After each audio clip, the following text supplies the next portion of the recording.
For the past 10 years, 20 years, 30 years, Nigeria has been having challenges that are beckoning and waiting for answers and solutions. That is why we are bringing to you our program, State of the Nation. And this is going to come up on our flagship program this morning on ITV. I am hereby inviting you to join me, Bola Bakare, your host, on State of the Nation, so that we can hasten the motions that brings national development. It's going to be a regular basis on Tuesdays. Make it a date with me. I'll be there waiting for you, and then we shall discuss Nigeria on an holistic level.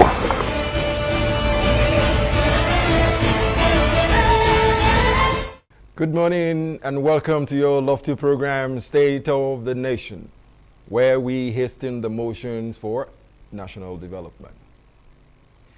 This morning we shall dwell on an aspect that bedevils us on a regular basis, for which we've been having strikes actions that are becoming incessant. What am I saying here? I am talking about our education system and the need for us to have a sober reflection on it. Why I'm saying this is because we want to appeal to all parties concerned. And as it is the party that is making the demand that we should appeal to the most. I want to talk about the parties that are involved as we speak. I am talking in terms of A.S.U.U. and its strike, ongoing strike, before they go on an indefinite strike. Those are languages, those are English words, but the meaning does not augur well for our education system. Let me take us back a few years about what we call our education system. When we started out, or let's say before we had this system that we had before, now, what we had before was a case of 6-5-2-4. That is, you spend 6 years in the primary school, 5 years in the secondary school, 2 more years doing higher education, and then 4 years in the university. We had a change of thought. Some eggheads thinkers sat together and said, okay, let's tinker with this a little bit. And then we had a 6-3-3-4, which is what we practice as we speak. 6 years for primary education, 3 years for junior secondary, another 3 years for senior secondary, and then 4 years for university education. These are lofty programs. And when it comes to this element of the 6-3-3-4, the 3-3 in between was factored in so that we can improve on the element of technical education. Little wonder these days the Federal Ministry of Science, Tech and Innovation is preaching the word that, yes, it's high time for STEM education. When I say STEM, S-T-E-M, which means science, technology, engineering, and mathematics. In simple words, this is saying it is not just being educated in the classroom alone. You have to acquire skills that goes along with it. The global village now is a highly technical village, and as such, we should be part of it. We should not lag behind. But these are just the preambles of what's going on. The sober reflection in our education system that we're talking about this morning is a pure case of appealing to the party that is demanding. I'll say that again. This is the pure case of appealing to the parties that is making demands on the federal government, on the Ministry of Education, on the Ministry of Labor. Because what I believe in is simple. 2 wrongs will never make a right. Whatever the situation is, one party will have to succumb. It is not a case of victor or vanquish. It is a case of thinking in terms of who and who is involved, who and who is affected. That is the element of the sober reflection we're talking about this morning. We want all parties concerned to sit back and then look at this thing holistically, because we are losing out. When I say we are losing out, we are creating a situation that will be difficult for us to handle in the near future. Let us paint ourselves a scenario about what A.S.U.U is doing. We are particular about A.S.U.U for one simple reason. The moment A.S.U.U stalls, that is, our youths in the universities do not move from class to class, it doesn't stop at university education alone. It stalls primary and secondary education too. Or let's say, in actual fact, it stalls secondary education. Why am I saying this? If the student in 100 level, that is what we call the first year university, cannot move on to 200 level, then the SS3 kid that did JAMB and UTME has no university or polytechnic to go into, because those in the first year have not moved. These are the sober reflections I am telling those that are making the demands on the federal government to think about, please and please, for God's sake. Because the aftermath is there for us to see. The moment the student in the secondary school at the SS3 level does not have anywhere to go into, he becomes a miscreant on the street. I'm not shy of using that word, because the devil is always there waiting and looking out for idle ends. And the moment these are bright kids, they sit down for the examination, they have good scores, but there are no universities to go into, they stay at home. And the moment they stay at home, the devil picks them up. They become miscreants. Little wonder, these days, if you go to the Southwest, you find them, cultism is on the rise. Teenagers are into ritual killing. Teenagers all over the country are into kidnapping, banditry, and the rest of them.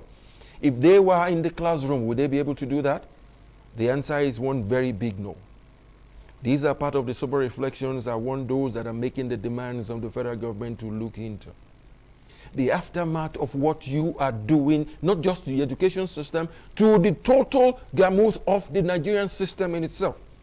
Security, insecurity is affected. The appeal borders on sober reflection. Please, please, and please, look for ways and means of doing things. It's okay that you are making demands of the federal government. It's okay. You were saying, yes, we want to go back to the agreement we had with the federal government in 2009, wherein you were asking for a few things that were tenable. You were asking for funding for revitalization of public universities. That is a good one. You were asking for earned academic allowances. That is a good one. You were asking for promotion arrears. That is a good one. You were asking for autonomy in terms of IPIS. IPIS is the integrated payroll and personnel information system payment that the civil service is using. You were saying you want something different for the universities. You came up with UTAS, that is University Transparency Accountability Solutions. All we are talking about is semantics. You're talking in terms of how you want to get paid. Should that be a factor that will keep our kids at home? Please, on a sober reflection mode, you that are making demand, please make these negotiations that are going on right now between the NUC, A.S.U.U, and NITDA. Make it quick. Expunge that from some of your demands. And then the foremost of them all, which you've always reverted to, is the element of the agreement you had with the federal government in 2009, for which you were saying nothing has been done about it. What you're saying is the federal government has money, but when it comes to education, they're not spending the money on education.